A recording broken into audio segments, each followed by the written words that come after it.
Bonjour Benoît, merci de nous avoir accueillis ce soir. Ouais, salut Jenny, ça va bien? Impeccable. Bon, nickel. Je voulais en savoir un petit peu plus sur ton activité ici et que tu nous parles de tes débuts. Tu as toujours été sur Ménétrol? Oui, en fin de compte, moi je suis parti à 14 ans de Ménétrol Rion parce que je voulais faire ce métier. Donc le cycle normal de l'école me plaisait plus. Et du coup j'ai dit à mes parents à 14 ans, je veux faire du vin. Mon père avait un petit bout de vigne de consommation personnelle. Et donc depuis tout petit j'étais dedans à m'amuser dans les vignes, pas travailler mais à m'amuser, donc j'étais content d'être dans ces vignes et j'ai voulu faire ça, quoi. Et du coup pour être proche de la nature, pour être dehors, quoi, surtout. Et ils m'ont inscrit au lycée viticole de Beaune et le dossier a été pris. Donc, bravo. Coup de chance, hein, parce qu'il n'était pas terrible. Et, la motivation? Ouais, non, même pas, c'est qu'il y avait une place, je pense. Ils ont bouché un trou, quoi. Et du coup, je suis resté 7 ans à Beaune. Donc je suis arrivé en 4e en passant par un BEP, il y avait à l'époque un BEP agricole et puis le BTA Vitiono. Donc 7 ans à Beaune, j'ai travaillé, j'ai fait 4 vinifs chez Olivier Leflève à Puigny-Montrachet. Autrement, j'ai travaillé dans le Mâconnais aussi et dans le Beaujolais. Et après, à 23 ans, du coup, j'étais un des derniers à partir du service militaire. Et j'ai pu m'installer.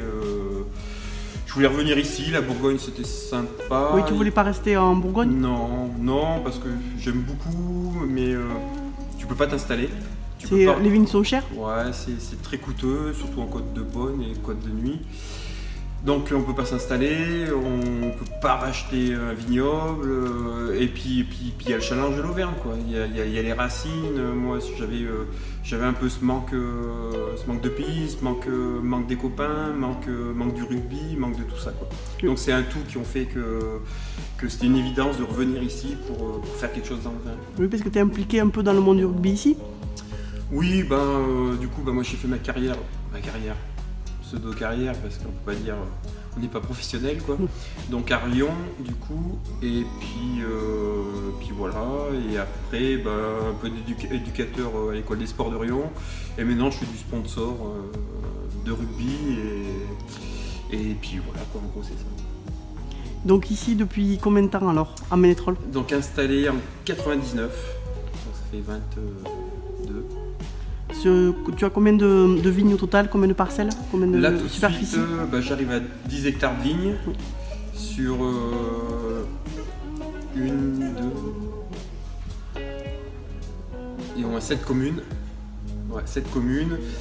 Donc je travaille beaucoup en gamay, en appellation. Donc j'ai les côtes d'Auvergne, tout simple. J'ai l'appellation Madargues, moi je suis un des derniers.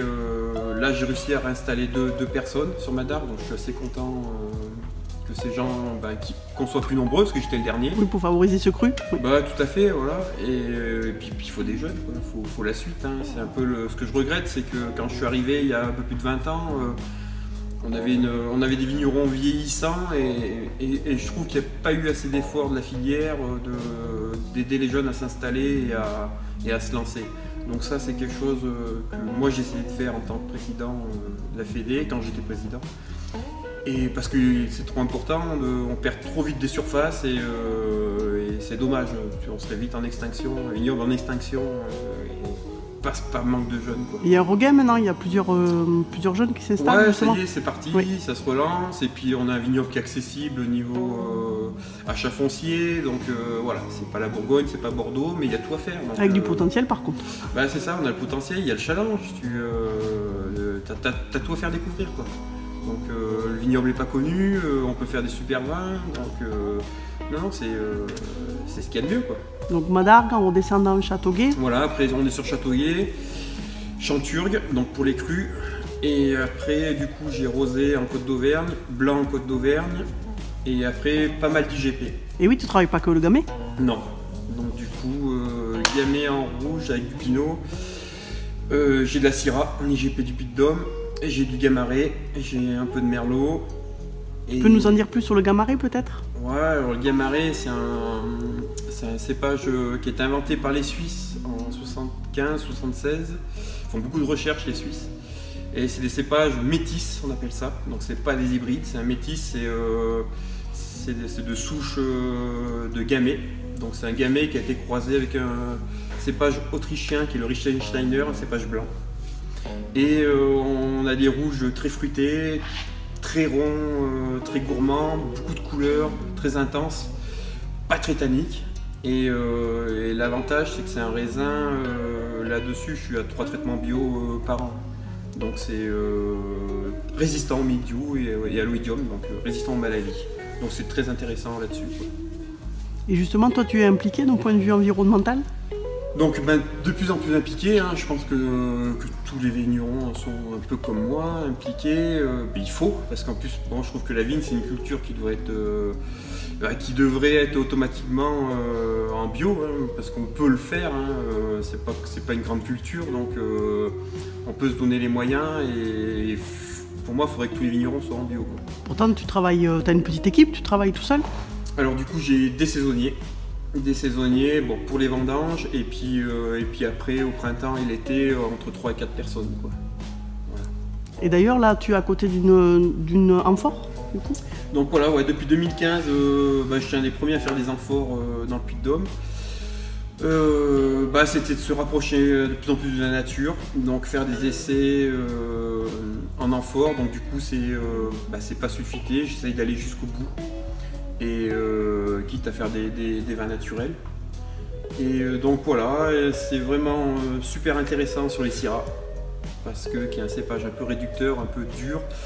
Cette micro-oxygénation va faire que ça va l'ouvrir plus facilement. Il faut faire attention sur les gamay et les chardonnays parce que c'est tendance à côté d'oxydation, donc à surveiller. Mais non, c'est très intéressant, c'est l'avantage d'une barrique sans le goût du bois, quoi. Donc c'est super intéressant au final.